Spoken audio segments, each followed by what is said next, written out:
Hi everybody, welcome to my channel. This is You Too Can Be Great. Okay, so this is the Marriage BootCamp Season 17 Reality TV Star Episode 2 review.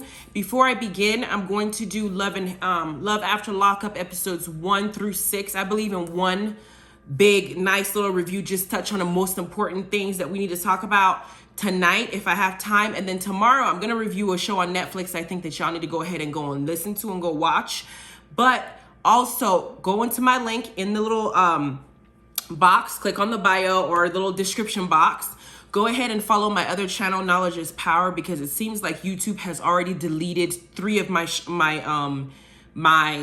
videos due to copyright reasons, like the ones I posted for Zeus's Bad Boys LA that I was reviewing, the way I was reviewing it. I know some of y'all prefer me to do it that way, but they were deleting that shit and they're giving people strikes and shit like that, so I can't do it that way. So if they decide to screw up this channel and fuck up what I'm doing, at least you guys are on my backup channel, so I can go ahead and post the videos I need to post there, as well as the information, because that's supposed to be something to teach people things out there that y'all don't know. I haven't posted my first video yet there because I have a baby, but go ahead and follow that, okay? So let's get into it.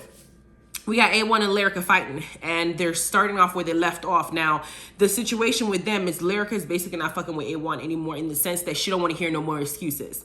The problem with both of them is not just that Lyrica cannot forgive him. The problem is she has forgiven him in the past, and he continues to do the same thing over and over again. How much forgiveness you think a person has? A1's excuse is, oh, you know, when I want ass, she don't want to give me the ass, so your excuse is to go and find it somewhere else. That is not the appropriate way to think when you're married to somebody. Not to mention, I've seen A1's mom, Pam. She doesn't seem to be a good advice giver. She seems to be part of the problem. And on top of that, Lyrica is also talking to her crazy ass mama, who's also instigating and causing the issue. In Lyrica's defense, her mom obviously won't want to see her daughter hurt. She won't want to see her daughter brokenhearted. She saw how much Lyrica fought to be with A1, even against her.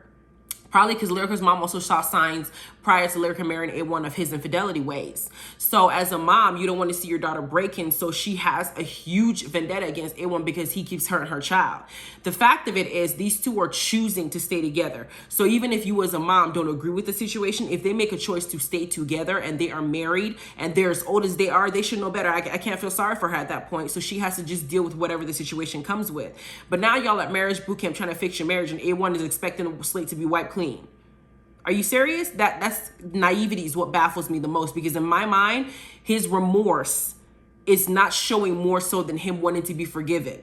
And that's not going to work when you're trying to fix something, because when you break somebody's heart multiple times, that shit is, I don't think that men or people who cheat realize the extent of damage that you do when you do that to somebody that's poured all their love into you. They've given you 100%, 1000% even, been there for you. And instead of talking through your problems when you had an issue, you chose to step out and go and fuck somebody else out of the relationship, and then come back and they found out, not just one person, but multiple people, to where it's basically habitual. So now you come back, and after you did all that shit, come back and say, well, I need you to forgive me so we can move forward. That shit is not easy for the other partner.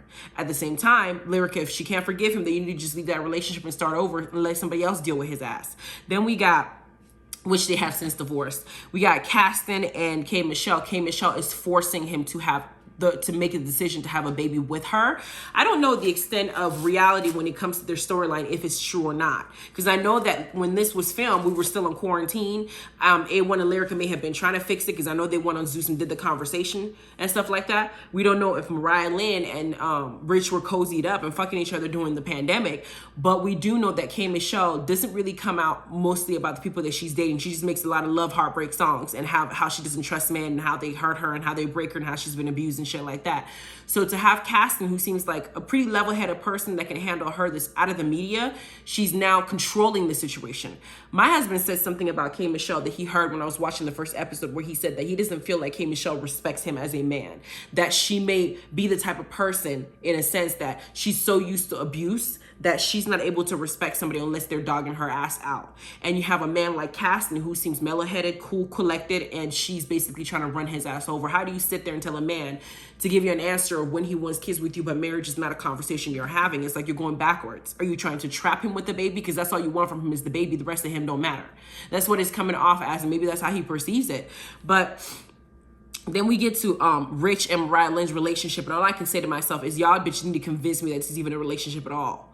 I have not seen any sense of affection towards Mariah whenever Rich speaks about her. He either says she's damaged, or, you know, he tries to act like he's a martyr, you know, since I'm the one who gives all the time, let me just give. I don't know if he's some narcissist and egotistical person, if that's what it is, and he's just not able to, or are you still on the shit that you don't claim Mariah? There is no love. Other couples, even with Gangsta Boo and her man, I can see some sense of love when they talk, even on the confessionals.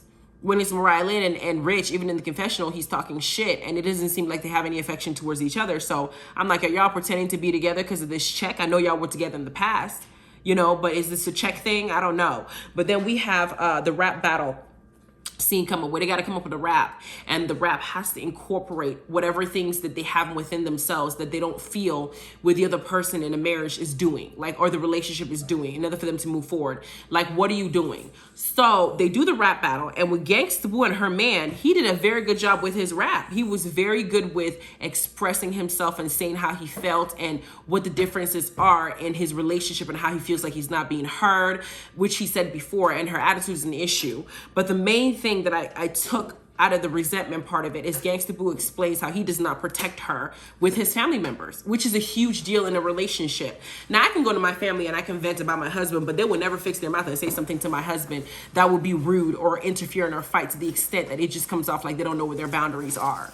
Like, that shit is not okay. And I'm not going to be sitting up there letting my family talk to the man I'm choosing to build my life with. He comes first. And with Gangsta Boo expressing that, he does not come first. She does not come first with his family. He always has. It's almost like a gang up situation.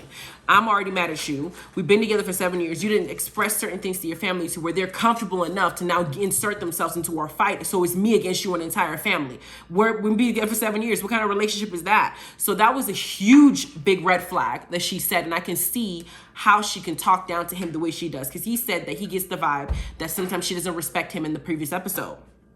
When she expressed this, I would not respect a man who does not protect me when it comes to his family. You're the man of the relationship. I'm supposed to feel safe with you. I'm supposed to be provided for. I'm supposed to be protected. I'm supposed to be respected. That's what you're supposed to do. And if your family can sit up there and break me down and you're doing it along with them and I'm supposed to now go home and lie in the bed with you, fuck out of here. I might as well lay in the bed with a gun, not you. Because at least that one will protect me the way I feel like I should be protected.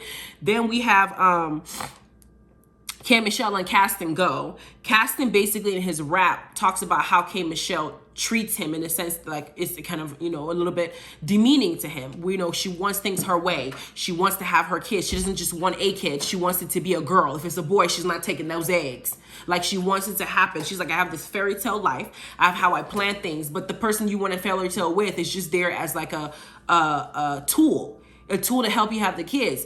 Anything else about him doesn't matter. He's just a dentist, in social media and the celebrity status like you are. So he doesn't feel like he's significant enough. You want one thing from him and that's all you want. And nothing else matters. He doesn't get to speak. He doesn't get to express himself. His opinion doesn't matter because you got your own vision on what life you want and how timeline you want it. No, girl. And then when he said that, then K. Michelle then added her twist to it, basically putting in the sense that if you don't want to fall in line, then let me ride. I'm like, well, fall in line to your narrative and your way of living and how you think life should be? No, okay. There are specific things that are supposed to happen in a relationship that are not supposed to change. Respect is supposed to be there. Trust is supposed to be there. Communication is supposed to be there. Those things are clear to have a successful relationship. But what's supposed to happen in a relationship is one person is not supposed to have a goal or a dream about both of you guys, and the other person doesn't have a say. He's just supposed to do what you want. That's not how it works. Now, there are some things people can be stubborn about in a relationship. I get that. But you're talking about kids. And he's not ready to have one with you unless you're on the same page with him. And you're basically putting in the sense of, if he's not going to do what I want, because I'm used to guys fucking me over so much, you can just go. I'm so confused by K. Michelle, because it seems like K. Michelle doesn't see the fault in herself. She's too busy critiquing other people's relationship. And what she's saying is some wisdom. She is saying something worth a damn about other people's relationship. But bitch, you need to use that same wisdom for yourself, not just for other people. Then we have Mariah Lynn and Rich Dollars get up there. Mariah Lynn's rap, because she's a rapper, was definitely spot on. She made it very clear where she stands. In the Rich and Mariah Lynn fake relationship that they bring up on this fucking show, I'm absolutely team Mariah, because Rich already puts himself as the leader of the Creep Squad.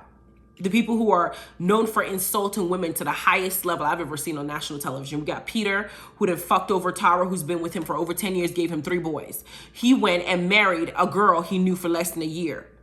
Married her, didn't tell his own girl who's been riding with him for 10 years, had this bitch in her face in the studio talking about we're out here making music, and she was so supportive. Tara was so oblivious to what was going on, not knowing that this man and this girl who's smiling in her face, the meanest stupid ass, was fucking her man. Not only that, after he married her, he then got her pregnant, okay? Got her pregnant, and then went back to Tara and got her pregnant. Then at the same time went back to Amina and got her pregnant after Amina had an abortion, knowing that he already has other kids with other women, and he has a grown daughter who's now having to watch how he's treating a woman that he claims, by his own admission, Tara has been there for him through thick and thin for a decade. And he loved her so much, he married another woman. I mean, this is the squad that Rich claims to be the leader of. You got Cisco and his situation that he's going on. He ain't never with his kids. He ain't never seen his kids. His temper is always up and down. And Cisco also does the same Playboy shit that Rich Dollars does too as well. So you have this title as being the creep squad. This is your image on television, and you're supposed to be building a healthy relationship with Mariah Lynn, who's also going around making songs like Once Upon a Time, long ago I was a hoe. It's like, I'm so confused about the dynamic of this relationship. I'm just so confused. I don't believe it. Then we have A1 and Lyrica.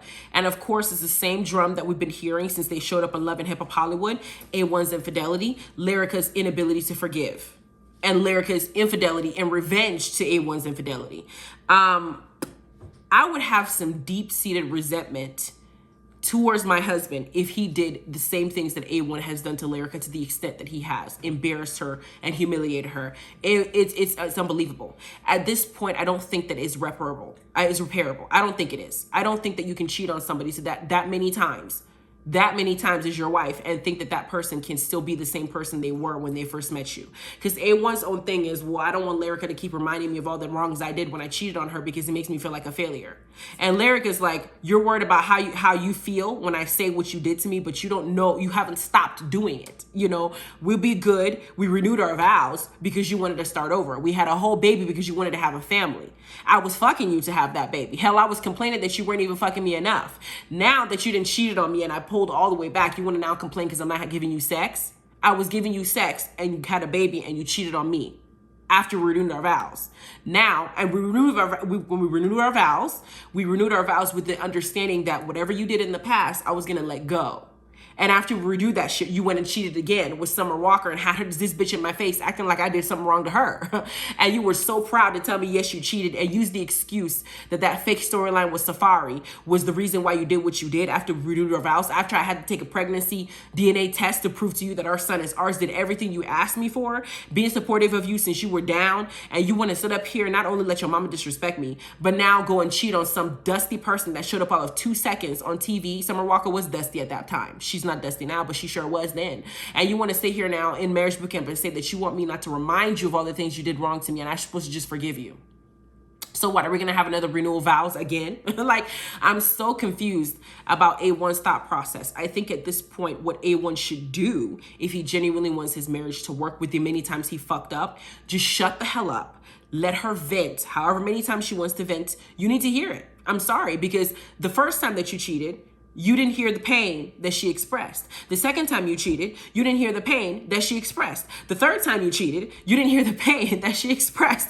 The fourth time you cheated, you didn't hear it. Now you're trying to talk about, now you're prepared to fix things, and you want her to now forgive you when she's forgiven you other times. That makes no sense. You have to just sit there, bruh. If you really want your marriage to work, you're gonna have to just take it. Because if you choose to stay there and you're still going to her and saying nice things and saying, hey, I want my family back, and she's trying her best to get there, the few times that she forgave you, you took advantage of it. You were reckless with her heart. So if she has to get through it and get over it by constantly saying it until she gets out of her fucking system, you're gonna have to just sit there and take that shit. Stop whining. Take it and fall on your sword, because you didn't learn the first time. If she has to get to the point again where she has to make, because you know, with women having sex with men, sometimes it attaches you to that man. For some women, it does. And so Lyrica's probably withholding her ass because she doesn't want to get back into having emotions for somebody that's hurt her so much. So until she gets over the pain, I don't think she wants to open her legs. So complaining about that right now, it's not helping you. It doesn't make me think that you're going to not do it again. A1 may think in his head that because they have a child together and because Lyrica has taken him back those other times that he cheated, that she will always be there. And I think that that was his biggest mistake, because we've since seen that they divorced since the show aired, but it took a lot to get there. It took a very lot. I mean, we saw the conversation. It was a hot mess when they tried to sit down and have a conversation. Her mama was involved, you know, his family was involved, and all he could do was sit there and kind of minimize the level of pain that he put that girl through and just say, well, I'm willing to work on it if you are, but you got to forgive me. What? That makes no sense. Then we have, after the rap scene that they had and all the resentments were thrown out, everybody goes MIA. They all go to their rooms. They don't sit there and hang out. Obviously, Judge Lynn Toller and Dr. Ish are worried that if these couples don't mingle with each other, we don't get the reality drama that we need. So they're off in their rooms, emotionally drained after the rap battle, tired as hell because they just poured out all their soul in the song. Mariah had the dumb shit to say that she's okay with Rich basically insulting her in the rap music because this is the first time he's saying what he really feels. And so far as he says it, at least she knows. Girl, no, stop. Anyway, then we have A1 complaining that Lyrica, is not communicating with him. Lyrica is going off somewhere in a tangent by the pool, walking in the backyard, and she's not talking to him. She's ignoring him. And that if this is the same behavior that she kind of exhibits in the house when she's at home, why would they fix things if this is how she's being? I don't blame her, because in the rap that they just spoke of, in addition to A1 forcing forgiveness on her, he also expressed that he's horny and he wants some ass. And Lyrica's pain is not translating in A1's eyes. So if in your rap music, you say something sweet like, I want my family, I want you, I can't live without you, I want my best friend, you throw in, I also want some ass, you need to forgive me. It's I don't even know how to explain it, because when Lyrica speaks, Lyrica is like, you know, all these things that he's saying, he said it before and before and before and before and before. How am I supposed to believe that this one is true? And so I'm in my own head wondering, I mean, she's kind of fighting with herself low-key. Should I take him back? And then he cheats on me again, I'll look stupid. What if I take him back and then he ends up being good? Then I have my family. It's kind of, I feel for Lyrica, I do. But I think that there's certain mistakes that you can never undo in a relationship. And the type of mistakes that he's made has been repetitive. Am I convinced that he's gonna change? No. I'm just not. Am I convinced that the child in the mix is gonna fix things? No. There's just certain boundaries you don't cross. And I think it's on both sides. He's cheated multiple times and she got fed up, so she cheated to get him back. Y'all are out here spreading your juices and trading spirits and souls with people like that shit is cute, and they're coming back after you done brought all them nasty stuff back home. All the spirits you already commingled with, because having sex is a spiritual thing. You're trading spirits with somebody, and then you're gonna bring that same toxicity in our house that you just traded. You don't know what the hell you're getting into your body. You wanna bring that home and then expect us to fix things when all this toxicity has been brought into play. No. Take whatever dignity you have left so you can raise your child in peace. Then we have the next segment. They got a mealtime, and the mealtime is basically a dose of their resentment confronted.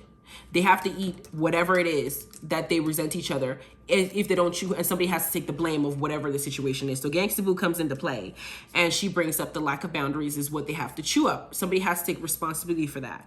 And 7 years later, they're still experiencing this. So her boo has to go, and they both have to sit there and eat them damn peppers. I think theirs were either peppers. They have to eat it so they can eat their pain and what they're causing towards each other.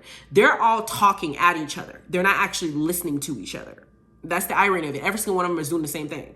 Then we have K. Michelle and Kastan. K. Michelle, who does not think that she is faulty in anything. She thinks that she's perfection. K. Michelle is beautiful. She's a celebrity. She's made a lot of money in her own right. She's been successful. Even when she was brought down her career, she found a way back up. She clawed her way there, and she had to trust people. And all the men that she went through, she said, had broken her in one way, shape, or form. But now she's with Kastan, the guy that she met in high school, the guy that she met a long time ago that she felt was supposed to be her sweetheart. He's not a celebrity. He's a dentist. He's intelligent to get to that part in his life. He has a successful career. He can do it for himself. He doesn't need K. Michelle's money. He's comfortable with the way he is as a man. And K. Michelle is not listening to him say, this fairy tale you've created is your fairy tale. It does not include my fairy tale. And in her mind, she's thinking, well, if he's not saying what I want him to say, then I'm just gonna listen. Well, girl, if you want your daughters, as you say, you need to open your fucking ears. You need to listen to what that man is saying. You're telling him what to do. You're not discussing things with him. You're not giving him any form of voice. You're talking over him. You're basically trying to control who he is. And he's a man. He's like, he's fighting you for it because he's not built to just follow you because you've been burnt by other men. You feel like this one. I think that K. Michelle, in a way, chose somebody who's not a celebrity because she felt she could run over them. That's what I think she did. I think she chose Kastan. If Kastan has had a crush on her since high school, and he's the guy she put on the back burner, and she went and dated people that she thought were up to her standards in a way that he felt like she's a celebrity, because he did say this to her, your standards, I can't reach them. She's like, well, you're not trying. And I'm like, what do you mean he's not trying? He's a successful man. He has his own career. He has if you had children with him, he won't be poor. He can still take care of those babies with you. So what is it that you want from him besides him talking shit to you like the other dudes you've been with? Maybe that's what will get her to listen. Some women, I have to admit, have been beaten down so much. They have the whole mentality. They're not able to respect a man who's talking to them in a respectfully loving way. They're only able to respond to meanness and toxicness and hurt. If a man says, listen, baby, I love you. I want to have a future with you, but I need you to hear what I'm saying. And I need us to implement it because your dreams need to also work with my own. And your ass says, fuck it, I still want my baby, I'm aging. I just want my girls. You taking too fucking long. You either do what I want on my ride, which is what she said in her rap lyrics. If I was Kastan, I would cuss the ass out. Like, maybe that's what you'll respond to so you can hear me if I cuss your ass out. Since that's what you've been used to, right? So if I cuss your ass out and you still have this mentality that all men ain't shit, and you got me who's over here treating you right and you still got to tell me all men ain't shit, and I'm going to start treating you like shit. Maybe that's when you'll hear me. That's the whole mentality. And I think K. Michelle I don't know, I think she's also damaged in her own way. She's very intelligent, but she's now met somebody who's equally as intelligent or more. And I think that that's something that she's having a problem with because she still wants to control that situation. And it's just not going to happen. It's a team thing. She's not even talking about marriage. She just wants her babies. Girl, stop, please. So we had that. And then we have Mariah, Lynn, and Rich, and their food is Thai chili peppers. And they're talking about, Mariah's talking about Rich's lack of sacrifice in the relationship. Now, Mariah has already expressed in the past that Rich did not claim her, just like Erica Mena had the same problem. Rich does not claim the women he dates in public. He only wants to fuck them in private. And Erica Mena had a huge issue with that, to where she blew up and did a whole lot of stuff to Rich because he wasn't claiming her. He was making her look like a fool when he was fucking her behind and telling her that he wants to be with her. To the point where Peter even involved himself in a relationship, had the nerve to try to give relationship advice when his ass was doing the shit that he was doing to Tara and Amina. That motherfucker. Anyway, so now Mariah Lynn is the same situation with Rich. I don't know what it is about Rich that they love so much. Is he that good? I don't see it. I don't see the appeal. When he speaks, it almost seems like somebody who's trying to manipulate you with your words. Because Rich is like, I'm the one who's always sacrificing. I'm the one who's always giving. But Mariah is like, you went on live with a whole bitch with me in the house. You have made me feel so fucking small. And you talk about you sacrifice. She was like, either you get with the program, you need to actually start treating me. Why would I ride for you and you don't ride for me? I might as well just get out the fucking car and walk. Like, you're not there for me as much as I'm there for you. I've been the one giving. I've been the one taking the shit. People are looking at me crazy because you're going out on national television talking about you don't have a girl, you're the leader of the creep squad, but you want me to be at home acting like your wife. Because it seems like Rich's issue with Mariah Lynn stems from her image as well. Mariah Lynn has a song, Once Upon a Time, not long ago, I Was the Hope, and I'm admitting it. I'm not ashamed of it. She's twerking. She's doing the whole shit, essentially, on camera. And Rich is uncomfortable for claiming somebody like that. And he was uncomfortable claiming Erica Mena too because of her attitude. But then that also is double-edged sword. You have to respect her for her to behave like a respected person. It's almost like y'all are just doing shit to each other just because. I don't believe this relationship is real. I just don't believe it's real. And then there's also the case of where Mariah Lynn tried to get with Cisco. And Cisco is supposedly Rich's friend and a member of the Creep Squad too. I don't think Rich is ever going to respect Mariah, who went after his friend. It's just the entire situation is just messy. So do I believe that the relationship with Rich and Mariah is real? No, I don't. I think they're just here to collect a check. Because there ain't no way in hell. She said that they've been doing this for 10 years. Girl, you're aging. all that Botox, all that surgery, all those lip injections, those ass injections, all that titties you didn't buy, especially when you were with JR. I'm JR, that idiot that was on there on the show. Girl, you're aging and you're wasting your youth on rich dollars. No, girl. If you're really the ride or die solid person that you say you are, find somebody who can be solid with you. Because Rich, all he sees is he feels like he's sacrificing everything for you. And all we see is him fucking around on every female on TV, including Moniece. And Moniece was actually a good girl too. Shit. I mean, come on. The man is a narcissist. Then we have A1 and Lyrica. And of course, A1 is allergic to hot stuff. So what they gave him was a fertilized egg to eat. I was like, I need my eggs unfertilized. They're going to go in my mouth, number one. But that was the thing that he had to eat, is the forgiveness. And forgiveness was supposed to be something that was going to go both ways. And A1 gets a chance to speak to Lyrica, and he mentions the fact that Lyrica's consistent reminder of his past and his failure and his mistakes makes him feel like a failure. And Lyrica's response is, did you feel like a failure when you were cheating on me? It's a great question.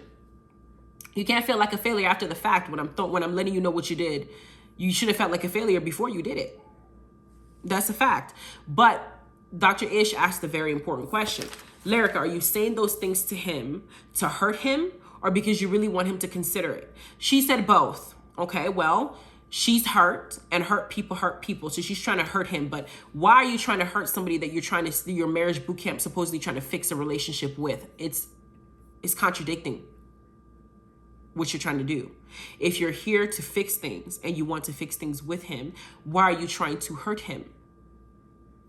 If you still want to hurt him, you shouldn't still be with him. I mean, it's confusing. Are you trying to stay with him so you can make him feel the pain you're feeling and then leave him? Because that's never going to happen. A1 is never going to feel the pain you felt. He's not in your body.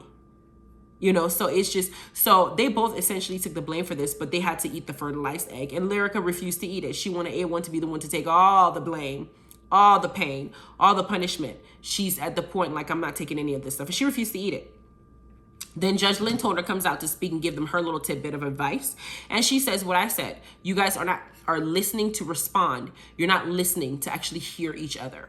You're listening, but you already got a pre-programmed answer in your mind of what you're going to say. You don't hear the other person at all. And you're all doing it to each other. And that's the biggest issue. She also mentions them going into the room after the exercises and not really mingling. And so she's not able to see how they operate around people and around relationships in order to give them healthy advice. They're there to be fixed. They're also there to create drama. And mingling with a bunch of people you don't live in a house, in a house, you're going to end up getting drama. So it's a both. It's there for you to keep the show going and make the money and get the ratings, but it's also there for you to get the advice that she needs to give. That's what it is. Then she leaves and they decide to mingle. K. Michelle's idea of mingling is ignoring her issues and her problem and to go and find somebody to give advice to.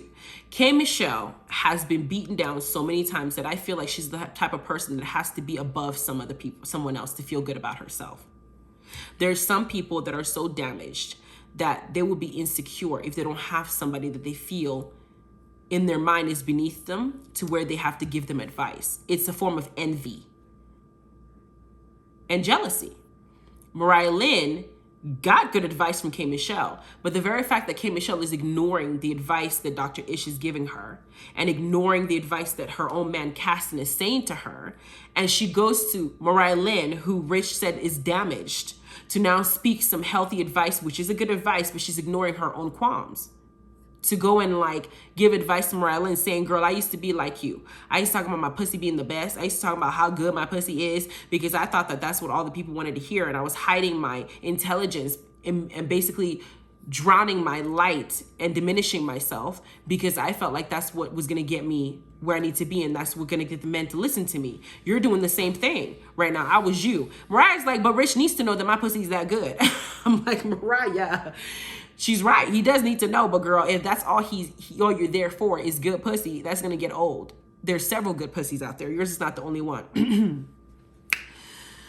Mine included. I'm just saying, but it is what it is. Yours is not the only one out there that's good. Okay, if it is, there are other females, aka You two can be great in this damn life. So you want to have more to offer other than your coochie, child. That's just what it is. You can replace coochie. Okay, hell, you can build it these days. It's called rejuvenation. So hell, you got men who's manufacturing vaginas, you know, and transitioning in transition. I'm not saying that transgender women are not women. I'm just saying you can make that shit now. Okay, you just need to flip the dick. You can make it. So yours is not the only one out there that's useful. Okay, so if that's all you have to offer, okay, you need to offer more than that. Okay, and that is essentially, I think, what K. Michelle was trying to articulate to her. So, we got Gangsta Boo and K. Michelle. And K. Michelle expresses another issue that she had, besides the one that she needs to deal with in her own relationship, that her and Gangsta Boo had a friendship in the past, and they have a 12-year-old beef that has not been addressed. And I'm like, K. Michelle, who are you not beefing with? You had beef with Mimi. You had beef with Rashida. You had beef with Paris. You had beef with every damn body. Tierra Marie, who do you not beef with, K. Michelle? You beef with every damn body. Who are you not beefing with? She says she beefed with Gangsta Boo, and they showed a little clip in a magazine of them, I guess a news whatever paper that they put out in the past, saying that K. Michelle and Gangsta Boo did have a relationship and their relationship fell apart. Gangsta Boo and K. Michelle are talking. Gangsta Boo said, K. Michelle, you went and you were talking shit about me to the people I introduced you to. Do I believe her? I absolutely do. Why? Because Paris, if y'all remember, the one she called a hefty thief, she went and basically made Paris and Love and Hip Hop look like Paris was this walking thief, all because Paris used her card in an Uber. Paris was, I think, her assistant at that time, as the story goes. And Paris, you know, was like, okay, I need to use an Uber to get somewhere. And because she was her assistant, she already had access to K. Michelle's Uber account. So she used a $50 Uber to get to where she needed to go, and K. Michelle said she stole from her. Before, she said it was only $50. By the time she got to Love and Hip Hop Hollywood, she said it was almost $700. Paris was like, you need to show me the receipts of all the shit that you feel like stole from me, because I could give the $50 back. But K. Michelle went around and spread to other people of similar circles that Paris was a thief, which in turn destroyed a lot of the job opportunities she could have gone to support herself.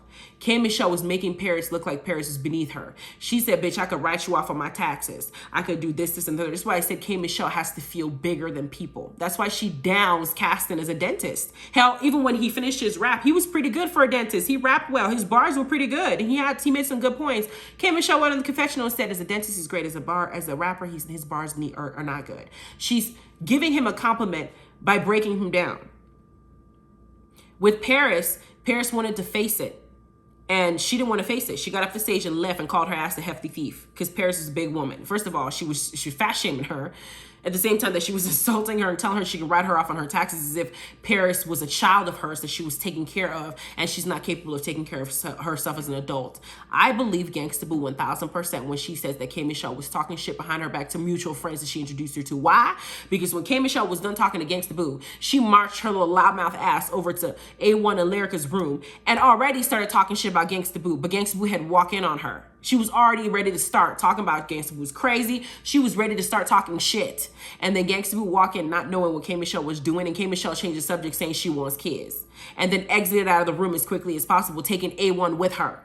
A1, who in Love and Hip Hop as well, she had beef with Lyrica as well, calling her ass wop-sided, and also telling A1 that he cannot write, he cannot do music, he's poor, he's broke. She had a whole lot of shit to say about Lyrica. The Lyrica's music is whack, she can't sing. She did a lot of all this mess that she did, and now, when Gangsta Boo was about to catch her talking shit, she now decided to take A1 privately to have a conversation. When A1 and Lyrica are still fixing their relationship, and she had a beef with A1 with Lyrica in the past. I mean, K. Michelle is all over the place. She's a hot ass mess. I love her and I love her intelligence, but she is a hot ass mess, and she is messy. She's messy, and you have to really see the situation for what it is to really pull that out. She's messy, and I'm not gonna change my mind. She's very messy. And she pulled A1 out of Lyrica's room. Lyrica now is feeling some type of way because she's like, why would you go to some bitch to talk to her privately? But at the same time, Lyrica, that particular female, is in that show with another man that she's supposed to be fixing a relationship with. I don't think that she's taking A1 in the corner so she can cheat with him. I mean, hell, I mean, at this point, she's feeling like he could cheat with any damn thing, anything at all. So she don't even want him around K. Michelle. So she uses that as an excuse to also get mad at him. At this point, Lyrica is just getting mad over the pettiest things because of her anger about all the things that he put her through, all the pain that he made her feel. She just gets angry about everything. A1 and her will never be on the same page as they were before because of all the pain that she harbors. It's a lot of resentment and it's a lack of forgiveness. And then they're not going to move forward. So A1 leaves. Lyrica's walking around looking for her man that she's not fucking. That's been expressing that he wants ass, that she refusing to forgive, and he's expressing that he wants forgiveness, but at not acknowledging the pain that he put her through. So they end up this is how the episode ends, with a little bit of a cliffhanger. They show us the next episode, and K. Michelle's in the room again putting Kastan down. I'm so sick of this shit. I'm so sick of being with you. K. Michelle has been broken down by men so much she doesn't trust men. So now she does it to men, even a good one. She's breaking him down with his words. That is not a good, if I was a man, I can't be in a relationship with a woman who brings me down. I have to be with a relationship with a woman who adds to my life and who makes my life better, who makes me accomplish things and whose goals match up with my own. She's bringing this man down. I bet you she probably compares her income to his because as a dentist, he makes a lot of money, but maybe not as much as she picks up as a celebrity. She probably does that too. Like, I almost feel like K. Michelle is with Kastan because he's a good guy. And if she was going to have kids with him genetically, she would want his genetics, as intelligent as he is, to be a dentist, to be with her children. But does she want to be with him as in build a future with him? No. No, she really doesn't. Otherwise, she would be more compromising. Anyway, that was this episode. Like I said, I'm going to do Love After Lockup episodes 1 through 5 either later tonight or I'm going to do it early tomorrow. And that's just going to be my review. And I'm also going to review one of the television shows, season 1 that showed up on Netflix. I'm going to review that one too. I'm not going to be reviewing Bad Boys LA the way that I was doing before. I'm going to have to review it without the videos because they copyrighted me. Go ahead, hit the description box, go to the link below, subscribe to my other channel, Knowledge is Power, because just in case they cut me off, I'm going to post my videos there. But I need y'all to build that so I can be able to post more videos there as time goes by, okay? You guys have a good rest of your day. Bye.